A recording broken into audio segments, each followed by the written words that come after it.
কোরআনের আলোচনায় সবার চোখে পানি আসবে না, সবার মনও গলবে না, এটা বোঝার মতো, আপনাকে অনুধাবন করার মতো জ্ঞান থাকা লাগবে আপনার।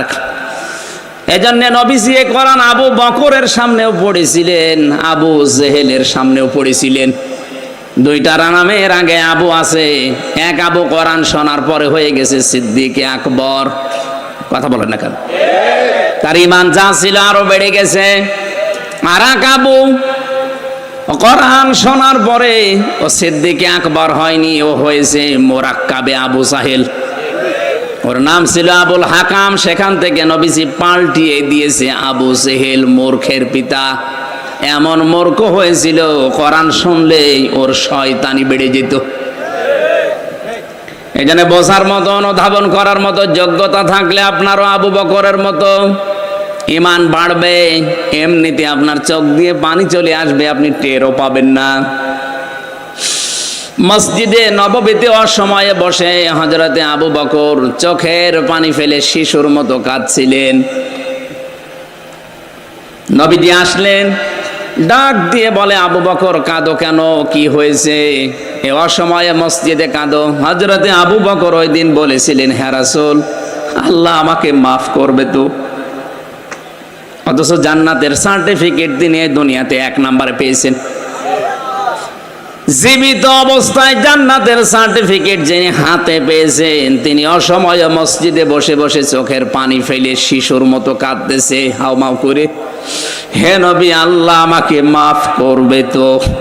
সঙ্গে সঙ্গে কোরআনের আয়াত নাজিল হয়ে গেল, ওয়ালিমান খাফা মাকামা রাব্বিহি জান্নাতান ফাবিআইয়ি আলাই রাব্বিকুমা তুকাদ্দিবান। আল্লাহ পাক বলেন, হে নবী, আমার আবু বকরকে আপনি সুসংবাদ দেন। নিজের অপরাধের কারণে গনার কথা স্মরণ করে, নিজের ভুলের কারণে যে লোকটা এত বেশি অনুশোচনা করতে পারে, এত বেশি কাঁদতে পারে, আমি আল্লাহ পাক তার জন্য ডবল জান্নাত ঘোষণা করে দিলাম। এজন্য কোরআনের আলোচনায় সবার চোখে পানি আসবেন, এটা বোঝার মতো যোগ্যতা আপনার আগে থাকা লাগবে। আমি আবার বলছি, কোরআন দিয়ে কথা বললেই সত্য কথা বলে। তাহলে আমার এ দেশের অনেক আলেম যারা আছে, কোরআন পড়ে নিজের মন মতো নিয়ে যায়, ওইটা কি সত্য কথা? এই যে একটা তার ভেতরে বললাম, কোরআনের আয়াত পড়ছে, উযকুরুল্লাহ যিকরান কাসীরা, আল্লাহর জিকির করো বেশি পরিমাণে। এই বলে জিকির কিছুক্ষণ করেছে, সুবহানাল্লাহ, আলহামদুলিল্লাহ, আল্লাহু আকবার, লা ইলাহা ইল্লাল্লাহ। এবার শুরু করেছে ইয়া আলী বাবা, শাহ আলী বাবা, দয়াল বাবা, হু হু। এ কি জিকির? অত কোরআনের আয়াত পড়েই শুরু করেছিল। আমার মনে হয় বিষয়টা এখনো ক্লিয়ার হতে পারেননি। নবীজির কথা ছিল, মান ক্বালা বিহি সাদাকা, যারা কোরআন দিয়ে কথা বলে এরা কি কথা বলে? কিন্তু কথা বলা লাগবে সত্যি কোরআন দিয়ে। আজ কোরআনের কথা হাজারো মানুষ আয়াত পড়ছে ঠিক, কিন্তু সঠিক কথাটা তুলে ধরে না। এজন্য কাবারও অনেক ইমাম দেখলাম এখন জেলে। যারা তুলে ধরে তারা এখন অধিকাংশই জেলখানায়।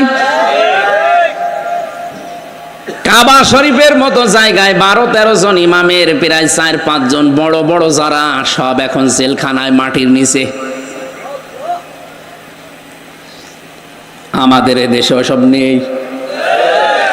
আপনি জেলখানায় গিয়ে দেখেন কত আলেম এখনো কোরআনের হক কথা বলার কারণে পস্তেছে। কোরআনের সঠিক কথাগুলো তুলে ধরতে গিয়ে যারা জেলখানার অন্ধপ্রকোষ্ঠে ফাঁসির ওই কন্টেম সেলের ভেতরে ঢুকে ঢুকে দিন পার করছেন, আপনার লস নেই। আপনি যে ইবাদত করছেন, আমি তো নিজে থেকে দেখলাম, ওই ইবাদত বাংলাদেশের বাইরে থেকে জীবনও সম্ভব না। কারণ বাইরে এসে আমি এখনো পর্যন্ত কোরআনে কারিমকে এই 2 মাসে 2টা খতমও পড়তে পারলাম না। বুঝে পড়া অর্থ কত দূরের কথা। অথচ ওখানে প্রতি 7 দিনে পড়া কোরআন নামাজে আমার একবার শেষ হয়ে যেত, আর বাইরে অর্থ সহ একবার শেষ হয়ে যেত। 24 ঘন্টা আল্লাহ ফ্রি সময় আমাকে দিয়েছিল। আরে 2 মাস 2.5 মাসে একটা সেকেন্ডও বের করতে পারছি না, সব সময় ব্যস্ততার ভেতরে আল্লাহ লুকিয়ে রেখেছে। আমি আবার বলছি, কোরআন দিয়ে কথা বললেই সত্য কথা বলে না, ওটা আবার কথা বলা লাগবে কোরআন দিয়ে। যারা ওয়াবতাগু ইলাইহিল ওয়াসিলা, ওসিলা মানে পীর সাহেব এই ব্যাখ্যা করছে। মাথায় যদি একটুখানি মগজও থাকে আমার মনে হয় আপনিও স্বীকার করবেন এ ব্যাখ্যা ভুল। বলেন বলেন। ওসিলার প্রথম অর্থ কি বললাম?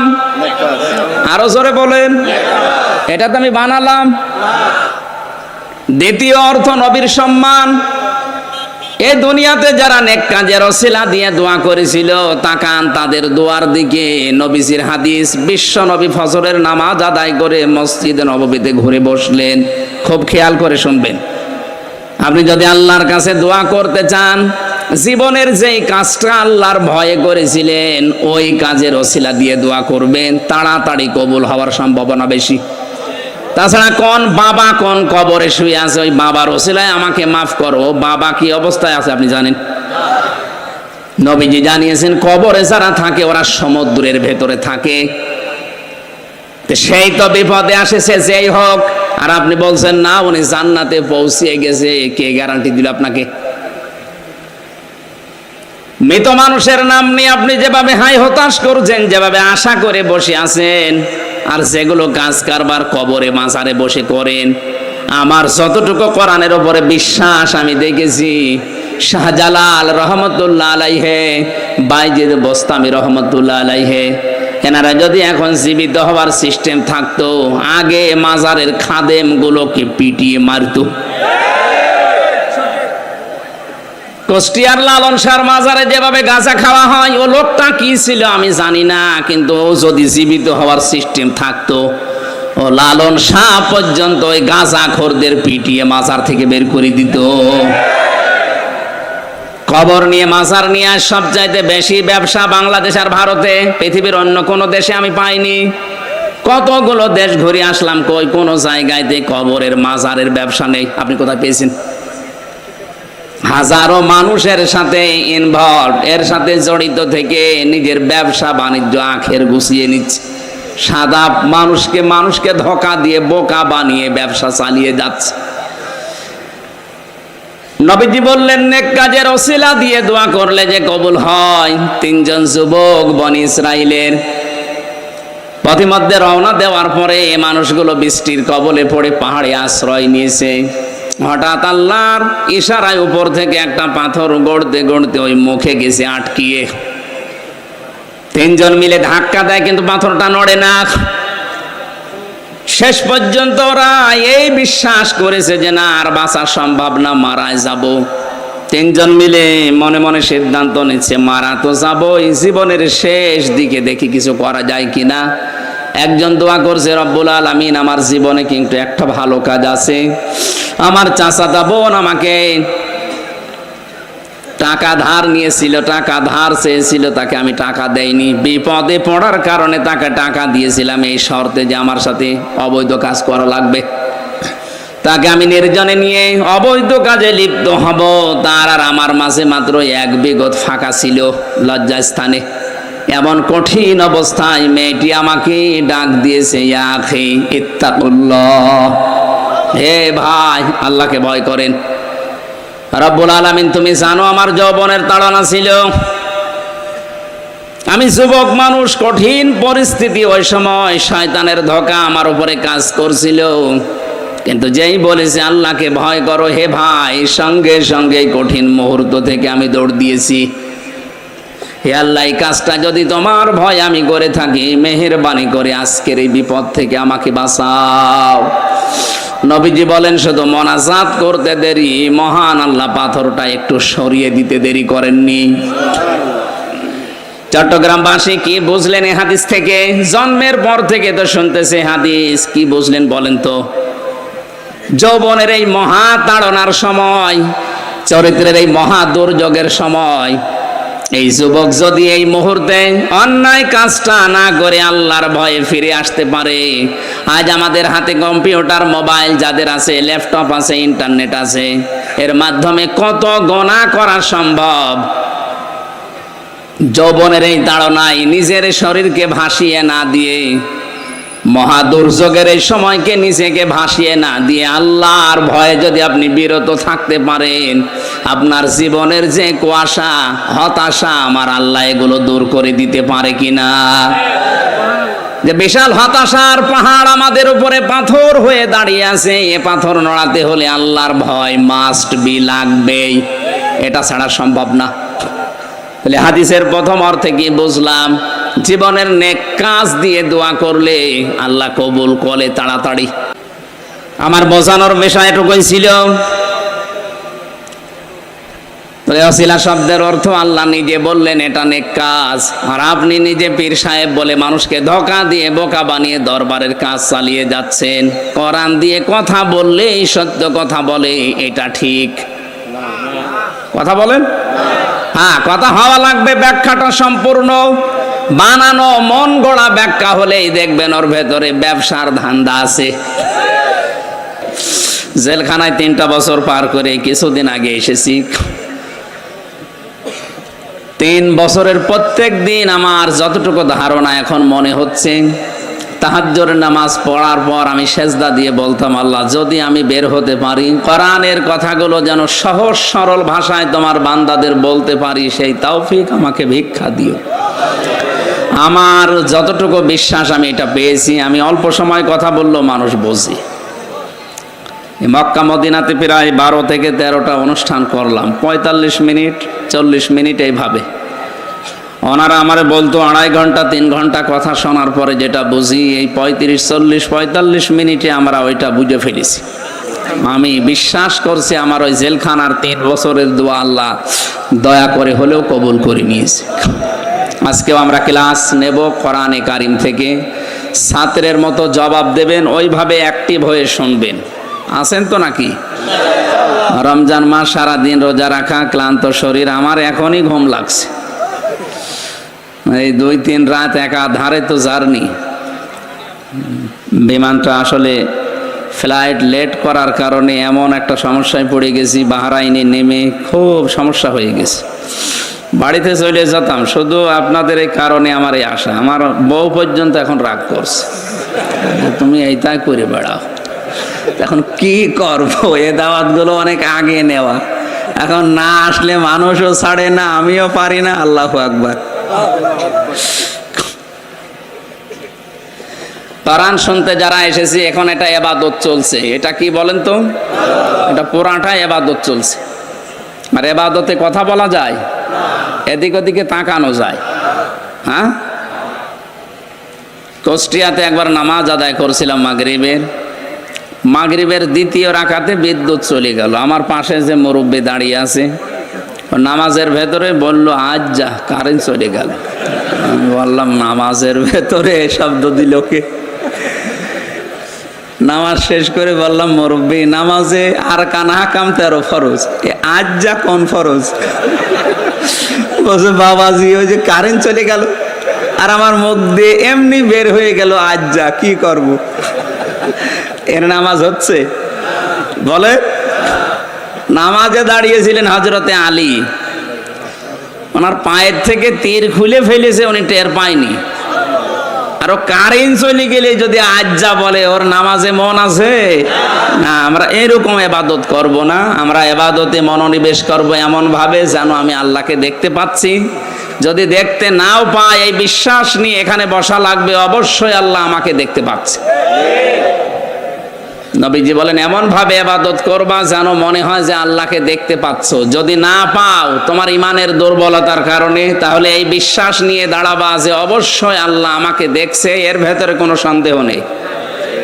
যে আল্লাহ আমাকে দেখছে, ওই রকম মন মানসিকতা নিয়ে, ওই রকম অ্যাক্টিভিটিস নিয়ে আমরা বলছি আলহামদুলিল্লাহ। মান ক্বালা বিহি সাদাকা, যারা কোরআন দিয়ে কথা বলে দুনিয়ায় তারা সত্য কথা বলে। আজকে থেকে জীবনের যতদিন বেঁচে আছি, সিদ্ধান্ত নেওয়া লাগবে যে কথা শুনলে আমরা কোরআনের কথা শুনবো। কোন বাবা কি বলেছে, কোন দাদা কি বলেছে, ওইটার নাম ইসলাম না। আপনাদের চট্টগ্রামের এই লাইনটা এইগুলোই বেশি চলে। বাবা কি বলে, দাদা কি বলে, মুরব্বী কি বলে, এইগুলো চলে। সৈয়দ আবুল আলা মওদুদী রহমতুল্লাহ আলাইহি উনি ওনার কিতাবে লিখেছেন, আমি ইসলাম মানতে গিয়ে দেখেছি আল্লাহ কি বলেছে, রসুল কি করেছে। আমি যদি দেখতাম যে আমার মুরব্বী কি বলেছে, আমার দাদা কি করেছে, তাহলে আমি হেদায়েত পেতাম না। এই জন্য যারা আকাবির আকাবির করে লাফান, আকাবির শব্দটা কোরআনে কারিমে কি অর্থে ব্যবহার হয়েছে, যারা কোরআন পড়তে পারে জিজ্ঞাসা করেন তো। কাফেরদের চরিত্র ছিল ওইটা, কোরআন দিয়ে নবীর আদর্শ দিয়ে ডাক দিলে ওরা বলতো না, ও কথা আমাদের দরকার নেই, আমাদের বাপ দাদা মুরব্বী আকাবিররা যা রেখে গেছে ওইটাই আমাদের জন্য যথেষ্ট। এ কথা কাফেরদের। কাদের? এই রোগ এখন আমাদের ভেতরে ঢুকেছে। কোরআনে কারিমে আল্লাহ পাক বলেন, ওয়াইযা কিলা লাহুম তাআলাউ ইলা মা আনজালাল্লাহু ওয়া ইলার রাসূলি ক্বালু হাসবুনা মা ওয়াজাদনা আলাইহি আবাআনা। ওয়া মানে এবং ইদা মানে যখন, কিলা মানে বলা হয়, তাআল মানে আসো, ইলা মানে দিকে, মা মানে যা, আনজালাল্লাহ মানে আমি আল্লাহ নাজিল করেছি, ওয়া ইলার রাসূলি আমার রাসূলের আদর্শের দিকে আস। হে নবী, আপনি দেখবেন অনেক মানুষ আপনার সামনে আছে, তারা বলবে ক্বালু, একজন দুইজন এটা বহু বছর, অনেক মানুষ এমন বলবে হাসবুনা আমাদের জন্য যথেষ্ট, মা ওয়াজাদনা যা আমরা পেয়েছি, আলাইহি আবানা আমাদের পূর্বপুরুষ মুরব্বী বাপ দাদা আকাবির পীর সাহেব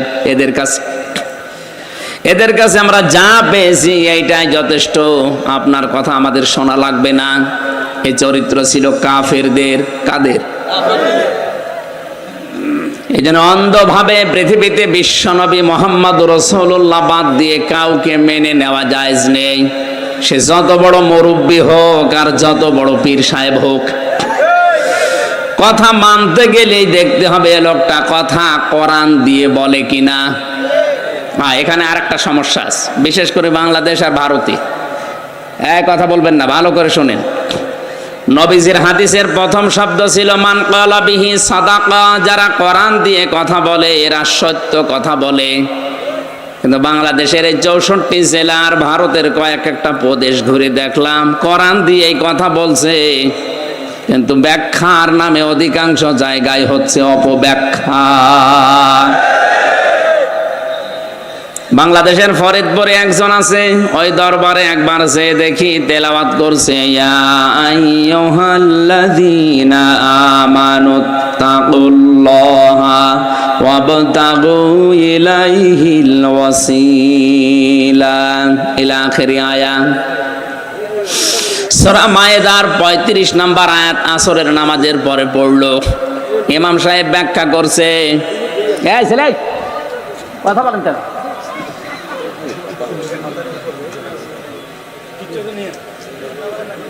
এখানে সমস্যা কি? যান ওখানে যান, তাড়াতাড়ি যান, আপনি এখানে সরে বসেন, আরো বেশি যান যান। বললাম না এটা ক্লাস চলছে, ক্লাসে কথা বলা যায়, অ্যাক্টিভ ভাবে শোনেন, আর না হলে মোনাজাত করে দিস। আমি গতানুগতিক কথা বলি না, জানেন। অনেকে মনে করছে সূরা কদর পড়েছে, এ তো আমিও জানি। আপনি জানেন মানে এর ভেতরে যে তথ্য আছে আপনার বাপ দাদাও জীবনে শোনেন। আমি 1 ঘন্টা কথা বললে অন্তত 50 ঘন্টা ওই আয়াতের উপরে পড়ে আসে। আপনি দেখেন আজকে আয়াত থেকে কি বের হয়, যে শুনবেন তো।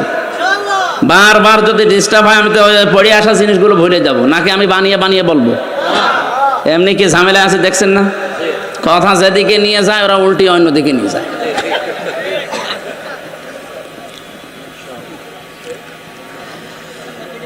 চট্টগ্রামবাসী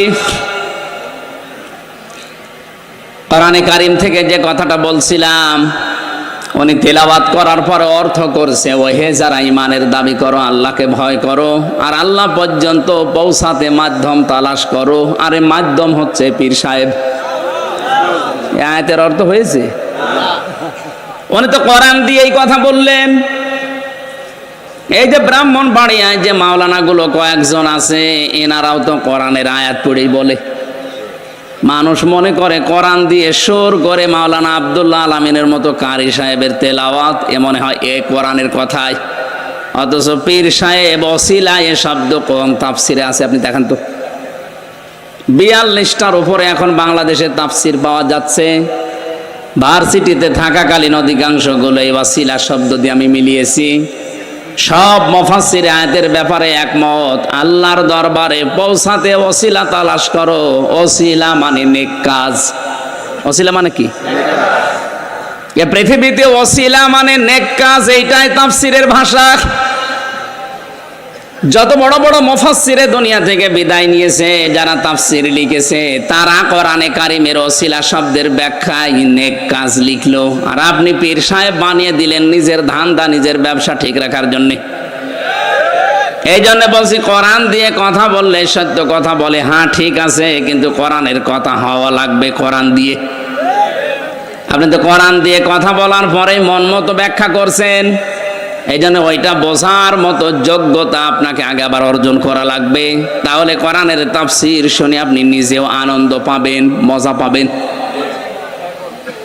মসজিদে নববীতে ওই জায়গাটা এখনো পর্যন্ত সবুজ কার্পেট দিয়ে ঘিরে রাখা আছে, যেখানে সাহাবায়ে কেরাম নবীর কণ্ঠে কথা শুনতেন, তাফসীর শুনতেন, হাদিস শুনতেন। আসহাবে সুফফা বলা হয়, খেয়ে না খেয়ে তারা মাসের পরে মাস ওখানে পড়ে থাকতো। তারা বোঝার মতো যোগ্যতা অর্জন করেছিল। খাবার হোক বা না হোক, এই মানুষগুলো ওখানে পড়ে থাকতো। আজও আমরা যদি কোরআনে কারিমের ভাষা শোনার পরে বোঝার মতো যোগ্যতা অর্জন করতে না পারি, আপনি মজাও পাবেন না, আনন্দও পাবেন না, কিছুক্ষণ পরে দেখবেন উঠে চলে যাচ্ছেন। কোরআনে কারীম জানিয়েছে, ওয়াইদা কিসামিউ মা উনজিলা ইলার রাসূলি তারা আয়ুনাহুম তাফিদু মিনাদ দামি'i মিম্মা আরাফু মিনাল হক ইয়াকুলুনা রাব্বানা আমান্না ফাকতুবনা মা'আশ শাহিদিন। সূরা মায়েদা 7 নাম্বার পারার 1 নাম্বার পৃষ্ঠার 1 নাম্বার লাইনে 83 নাম্বার আয়াতে আছে। এটা তাফসিরে ফি জিলালিল কোরআনে পাবেন। সৈয়দ কুতুব রহমাতুল্লাহ আলাইহি জেলখানায় বসে বসে তাফসির লিখেছেন। আল্লাহ পাক বলেন, হে নবী, আপনি যখন কোরআন মানুষকে শোনাবেন, যারা এর মর্মবাণীগুলো উপলব্ধি করার ক্ষমতা রাখে, বোঝার মতো যোগ্যতা যাদের আছে, দেখবেন তাদের চোখ দিয়ে মনের অজান্তেই পানি পড়ছে। লাইলা ওয়া নাহারা ফিত তারফাইন